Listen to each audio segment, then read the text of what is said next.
नमस्कार दोस्तों, कैसे हैं आप। उम्मीद करते हैं आप सब स्वस्थ होंगे और मस्त होंगे। तो वापस आपका स्वागत करते हैं ट्रैवलिंग टेम्पल्स पर। और आज मैं आप सभी को ले जाने वाला हूँ दक्षिण भारत में स्थित श्री कंची कामाक्षी देवस्थानम, जो कि 7 सप्तपुरियों में से एक एवं एकम्बरेश्वर पृथ्वीलिंगम, जो कि भगवान शिव के 5 भूत लिंगमों में से एक।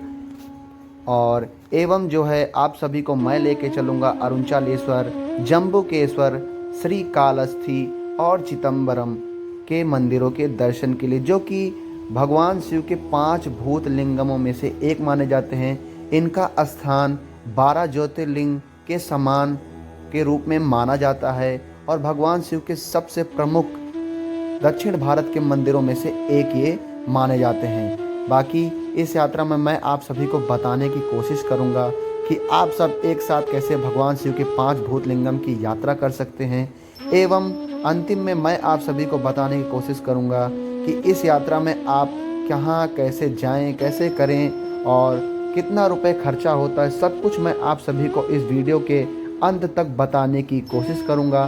तो वीडियो में अंत तक ज़रूर बने रहें और अगर चैनल पर नए हैं तो सब्सक्राइब करें। बाकी इस यात्रा में मैं आप सभी को बताऊंगा कि आप सब भगवान श्री 12 ज्योतिर्लिंगों में से एक भगवान शिव के रामेश्वरम ज्योतिर्लिंग, जिसे स्वयं साक्षात भगवान श्री राम ने स्थापित किया था।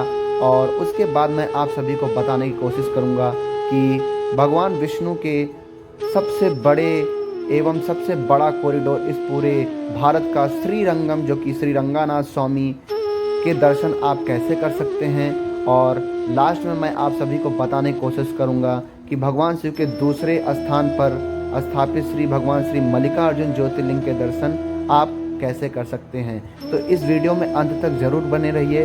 और चलिए फिर इस वीडियो को करते हैं स्टार्ट।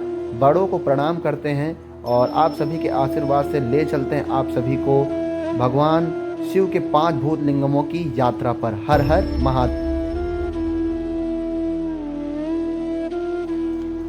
वैसे तो बनारस में 3 रेलवे स्टेशन है, वाराणसी, कैंट, काशी और मंडुआडीह का नाम चेंज करके नरेंद्र दामोदर दास मोदी जी, जो कि देश के प्रधानमंत्री, ने बनारस रखा। और बनारस रेलवे स्टेशन को इतना सुंदर और भव्य बनाया कि मैं उनको धन्यवाद देना चाहता हूं कि इतना सुंदर रेलवे स्टेशन उन्होंने बनाया, एकदम साफ और सुथरा। और बाबा विश्वनाथ से करीबन 4.5 किलोमीटर की दूरी पर यह रेलवे स्टेशन पूरे बनारस का सबसे सुंदर रेलवे स्टेशनों में से एक है। और यहाँ के अंदर की वास्तुकला सबसे अलौकिक और लोकप्रिय है। एकदम साफ और सुथरा इस रेलवे स्टेशन में आप जब भी इंटर करेंगे तो आप देखेंगे कि यहाँ पे इतना खूबसूरत रेलवे स्टेशन ये बना हुआ है कि आप देख के आपको बहुत ही अच्छा लगेगा। इस समय मैं पहुँच चुका हूँ बनारस, जो कि बनारस जो है मेरे घर से करीबन 100 किलोमीटर की दूरी पर है। और आज मैं आप सभी को लेके चलने वाला हूँ भारत के दक्षिण राज्य में, मतलब कि साउथ इंडिया, तमिलनाडु लेके चलने वाला हूँ और आंध्र प्रदेश भी लेके चलूँगा इस यात्रा में। फिलहाल के लिए अभी मैं पहुँचा हूँ बनारस रेलवे स्टेशन। मैंने सुबह यहाँ पे बाबा विश्वनाथ के स्पर्श दर्शन कर लिया था, जैसा कि मैं हर ब्लॉग में हमेशा करता हूँ। और स्पर्श दर्शन करके अब यहाँ से जो मेरी ट्रेन है वो ट्रेन नंबर है 22,536, जो कि यहाँ से वीकली चलती है। बनारस से रात में 8 बजे निकलती है और वो 48 घंटे सफ़र तय करके रामेश्वरम पहुंचती है। तो उसी ट्रेन से मैं अपने सफ़र तय करने वाला हूं। और अभी शाम को बज रहे हैं 4 और अभी थोड़ा टाइम है ट्रेन को आने का, मतलब 4-5 घंटे हैं अभी ट्रेन आने को। बनारस रेलवे स्टेशन काफ़ी साफ़ सुथरा है। ये जो ट्रेन है वो अभी यहाँ से निकलती है बनारस से रात को 8 बजे और सतना और इटारसी, जबलपुर होते हुए, चेन्नई होते हुए रामेश्वरम पहुंचती है। बाकी इस ट्रेन से मेरा जो सफ़र है वो विलुपुरम जंक्शन तक है। मैं इस यात्रा में आप सभी को लेके चलने वाला हूँ भारत के 5 भूतलिंगम और तिरुपति, रामेश्वरम और मदुरई। काफ़ी सारे साउथ इंडिया के मंदिर इस यात्रा में तय होंगे, तो बने रहिए इस ब्लॉग में, बिल्कुल बने रहिएगा। और आप लोग सेम अकॉर्डिंग इस प्लान को कर सकते हो। यहाँ पे आप आएँ, बाबा विश्वनाथ के दर्शन करें और उसके बाद बिल्कुल सेम प्लान आप ले सकते हैं। अगर आप लोग को भूतलिंगम नहीं करना है तो आप लोग डायरेक्ट यहाँ से स्किप करके रामेश्वरम जा सकते हैं उसी ट्रेन से।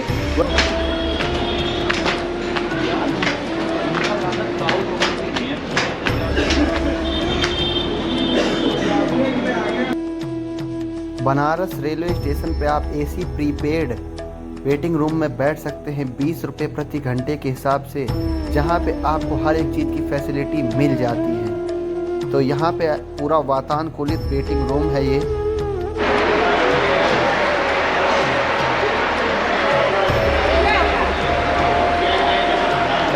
तो फ़िलहाल के लिए अभी मैं बनारस स्टेशन पे पहुंच रहा हूं, जैसा कि मैंने अभी थोड़ी देर पहले वीडियो में आप सभी को बताया। और जो मेरा दोस्त है जो कि मेरे साथ में जा रहा है, वो सामने जो जा रहा है, अतुल नाम है उसका जो टिकट कंफर्म हुआ है वो RAC हुआ है, मतलब उसको आधी सीट मिलेगी। हमने केवल 2 दिन के डिफरेंस में टिकट निकाला था, लेकिन उसको RAC ही कंफर्म हुआ, मतलब RAC ही स्लॉट उसको मिला और उसे आधी सीट पे ही चलना पड़ेगा, मतलब 42-43 घंटे का सफ़र। और मेरा जो टिकट था वो AC में है, यानी B6 में है। अब देखते हैं कैसे क्या होता है रास्ते में, जो भी कुछ परेशानियां तो आएंगी ही। आधी सीट पे भाई 42 घंटे का सफ़र बिताना है, पहले जा रहे हैं उसको एडजस्ट करा देते हैं। बाकी और जैसा कुछ वीडियो में रहेगा आप सभी को आगे बताते हैं। हर हर महादेव। तो भाई साहब का जो आधी सीट का मामला है वो इन्हीं से पूछिए कैसे होगा। भाई कैसा क्या है बताइए। बड़ी हालत ख़राब, 8 किलो, अरे बड़ी हालत ख़राब दिख रही है। 3800 किलोमीटर की यात्रा है, देखते हैं क्या होता है। पहली बार जर्नी, आधी सीट करेंगे, आधी सीट बैठ के। तो कहने का मतलब ये है कि इनको जो सीट इंडियन रेलवे, मतलब 4 महीना पहले इन्होंने टिकट मैंने ही निकाला था, केवल 2 दिन का डिफरेंस था, और इनको जो है सीट जो है RAC हो गया था। तो अभी 4 महीने में 1% RAC घटा नहीं और इनको आधी सीट अलॉट हुई है। और जो मेरी सीट है वो कंफर्म सीट है, मतलब मेरा AC में है। तो अब देखते हैं, इनका बाद में प्लान बना था तो इसकी वजह से इनका टिकट कंफर्म नहीं हो पाया। अब ये जो ट्रेन है, अब यहाँ से सीधा ये 8 बजे निकलेगी, जबलपुर इटारसी होते हुए और चेन्नई होते हुए ये रामेश्वरम पहुँचती है। 48 घंटे का सफ़र लेती है, 48 घंटे। और अब देखते हैं जैसा कुछ और आगे अपडेट रहेगा आप सभी को वीडियो में बताते हैं। हर हर महादेव। तो फ़िलहाल के लिए अब 2 दिन का जो 48 घंटे का सफ़र है वो इसी B6 के कोच में बिताना है। और चलिए देखते हैं हमको कौन सी सीट मिली है। हमारी सीट B6 में 32 नंबर है, तो चलिए फिर देखते हैं। तो अपने कोच के अंदर जाने के बाद इस चीज़ का एहसास हुआ कि सफ़र बहुत ही अच्छा होने वाला है। तो मेरी जो ट्रेन है वो बिल्कुल राइट टाइम बनारस से छूटती है, और इस ट्रेन में जो सफ़र होने वाला था वो बिल्कुल ऐसा लग रहा था कि बहुत ही अच्छा होगा। तो आगे आप सभी को बताते हैं वीडियो में कि इस ट्रेन में मेरा सफ़र कैसा रहा। हर हर महादेव दोस्तों, नई सुबह हो चुकी है और बनारस से निकले हुए करीबन 17 घंटे हो चुके हैं। और इस ट्रेन में अगर बात करें तो इस ट्रेन में ज़्यादातर लोग तेलुगु वाले हैं, तो बड़ा थोड़ा अनकम्फर्टेबल हो रहा है इसमें, मतलब बात करने में उनसे क्या क्या है। बाकी ट्रेन में अगर बात करें सफाई की तो ट्रेन नीट एंड क्लीन है।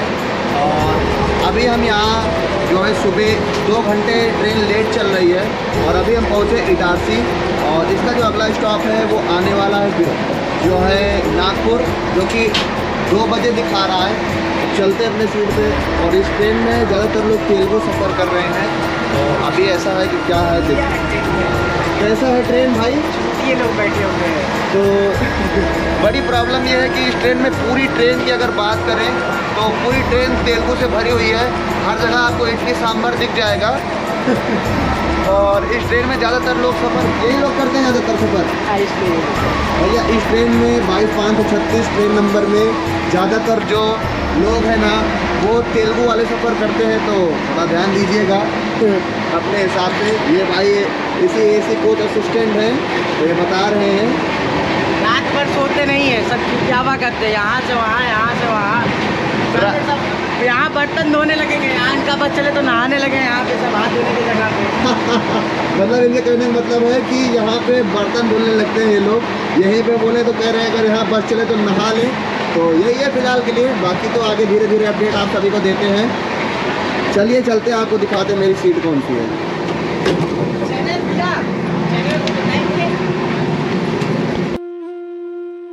पूरा कंपार्टमेंट इडली और सांभर और तेलुगु के लोगों से भरा था।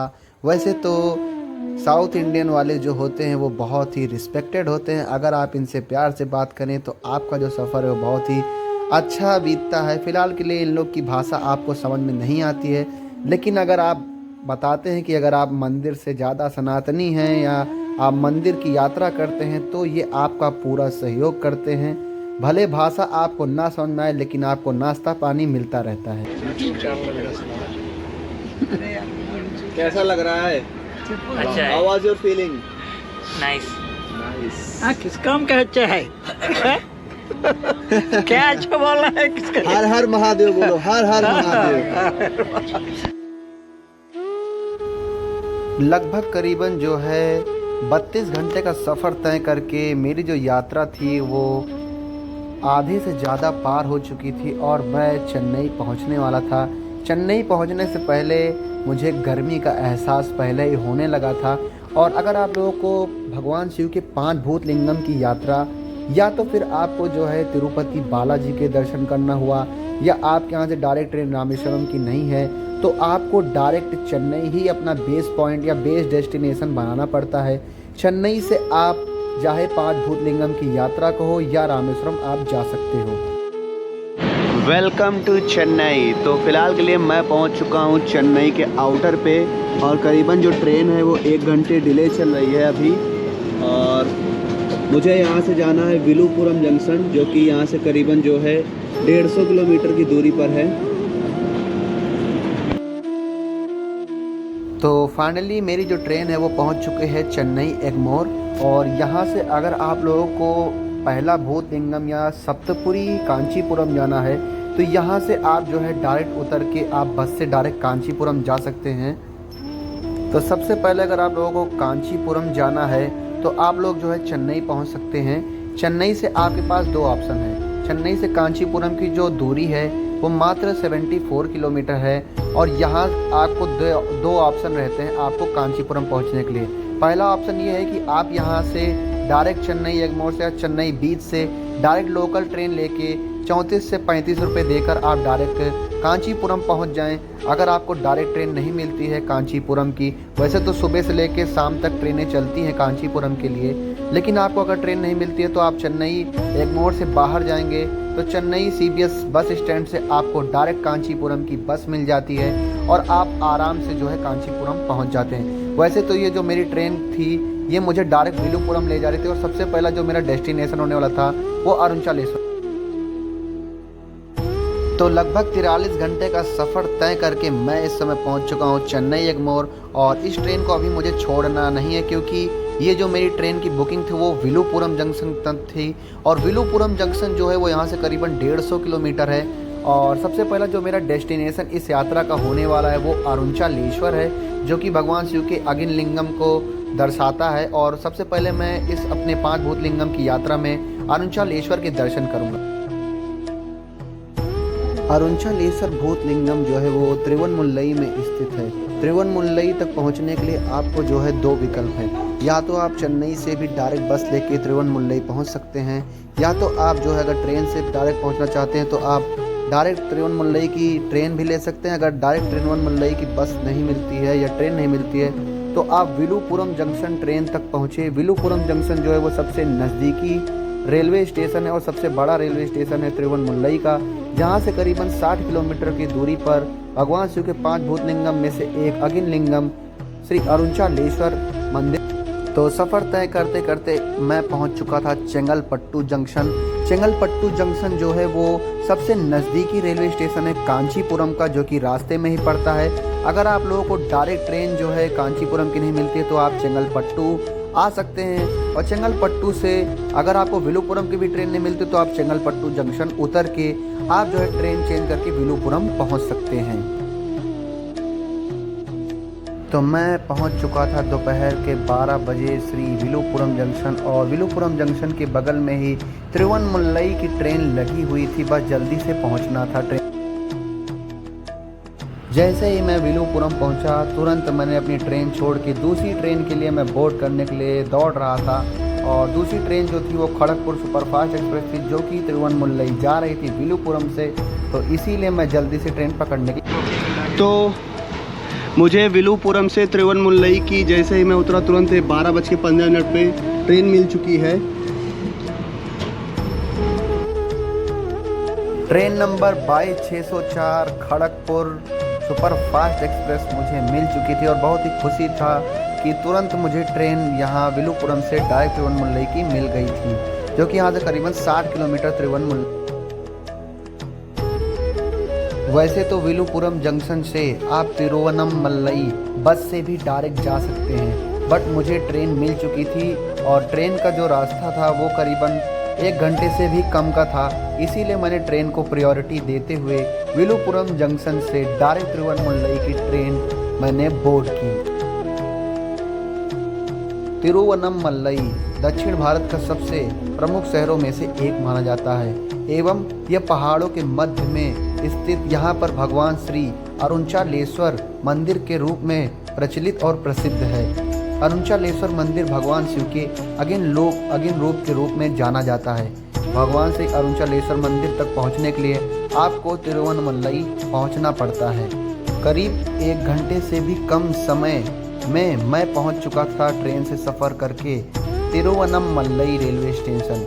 तिरुवन्नमलई रेलवे स्टेशन पर पहुंचकर मुझे सबसे पहले यहाँ पर फ्रेश होना था और तिरुवन्नमलई रेलवे स्टेशन से मंदिर की जो दूरी है वो मात्र 3 किलोमीटर की दूरी है।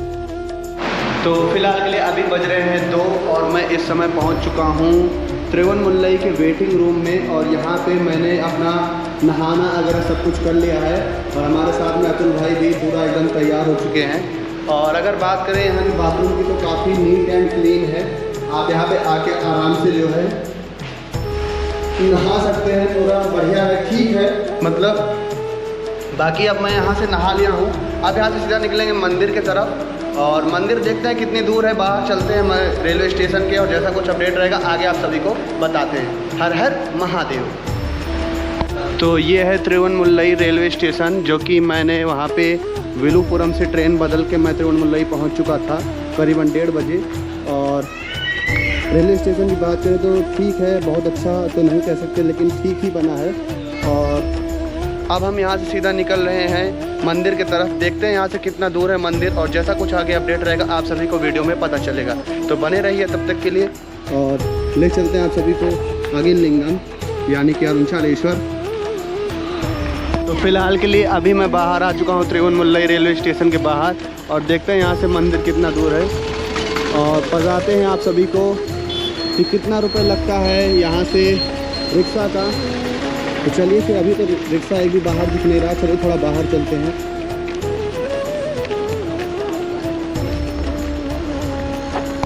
तो करीब रेलवे स्टेशन से मंदिर की जो दूरी है वो 2 किलोमीटर है और 2 व्यक्तियों का जो किराया है वो 40 से 50 रुपये लगता है। तो आप लोग आएँ तो वैसे गर्मी यहाँ बहुत है, वैसे तो हम चल लेते हैं 1.5-2 किलोमीटर, लेकिन अब गर्मी बहुत ज़्यादा है तो इसकी वजह से हमने जो है यहाँ पे रिक्शा ले लिया है, जो कि हमसे 40 रुपये ले रहा है मंदिर तक के लिए यानी अरुणाचलेश्वर के लिए। करीब 2 दिन का सफ़र तय करके जब आप शहर पहुंचते हैं, भगवान शिव की नगरी पहुंचते हैं, तब आप एक अलग रूप में होते हैं और आपका जो अंदर की आत्मा है वो प्रसन्न होती है। और मेरी भी अंदर की आत्मा जो थी वो बिल्कुल प्रसन्न थी कि मैं अपने बहुत बड़े सपने को साकार करने की ओर आगे बढ़ रहा था। तो फाइनली मैं पहुंच चुका हूं अरुणाचलेश्वर और रिक्शा वाला यहां तक आने के लिए मात्र 50 रुपये लिया। और चलिए फिर देखते हैं कि मैं अपना बैग वैग कहां जमा कर सकता हूं।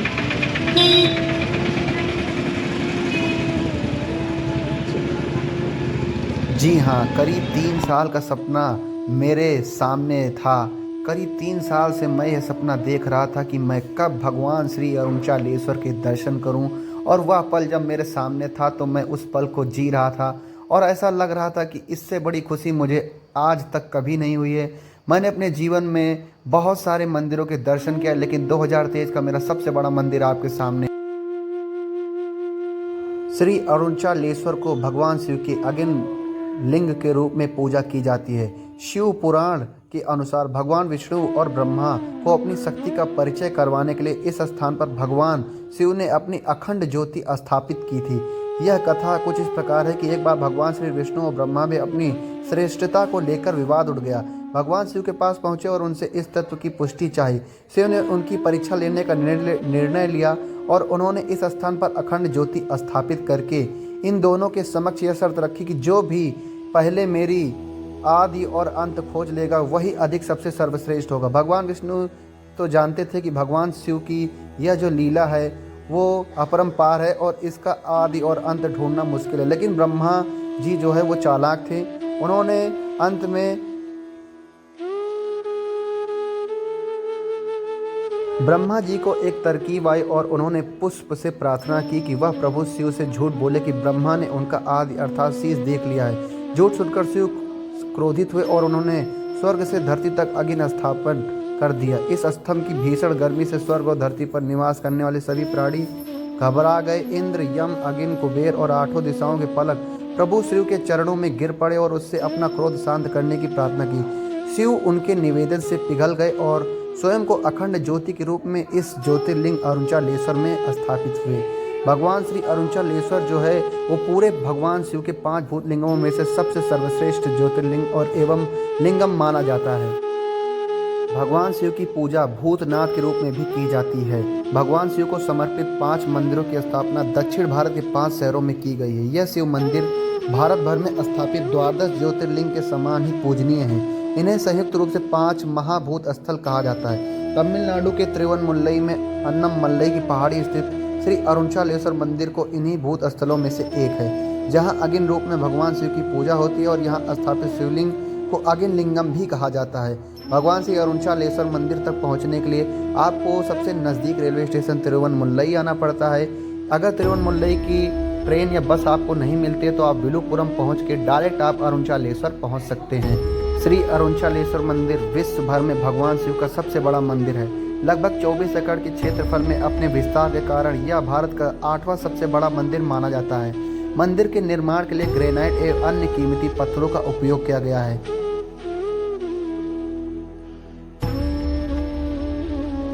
मुख्य मंदिर तक पहुंचने के मार्ग में कुल 8 शिवलिंग स्थापित है। इंद्र, अग्नि देव, यम देव, निरुति, वरुण, वायु, कुबेर और ईशन देव द्वारा पूजा करते हुए 8 शिवलिंगों के दर्शन करना अत्यंत पवित्र माना गया है। मंदिर के गर्भगृह में 3 फुट ऊंचा शिवलिंग स्थापित है, जिसका आकार गोलाई लिए हुए चौकोर है। गर्भगृह में स्थापित शिवलिंग को लिंगोद्भव कहा जाता है और यहाँ भगवान शिव को अग्नि के रूप में पूजा की जाती है, जिनके चरणों में भगवान विष्णु को वाराह और ब्रह्मा जी को हंस के रूप में बताया गया है। यहाँ भगवान शिव का सबसे विशाल रूप देखने को मिलता है। दक्षिण भारत का यह मंदिर सबसे लोकप्रिय एवं प्रसिद्ध मंदिर है, जिनके दर्शन करके मुझे जीवन में बहुत बड़ा सौभाग्य प्राप्त हुआ। तो अगर आप लोग अरुणाचलेश्वर आते हैं तो यहाँ पे माता पार्वती का भी मंदिर बना हुआ है बिल्कुल जस्ट बगल में। आप यहाँ के भी दर्शन करेंगे तभी आपका जो है अरुणाचलेश्वर का भी दर्शन है वो पूरा माना जाता है।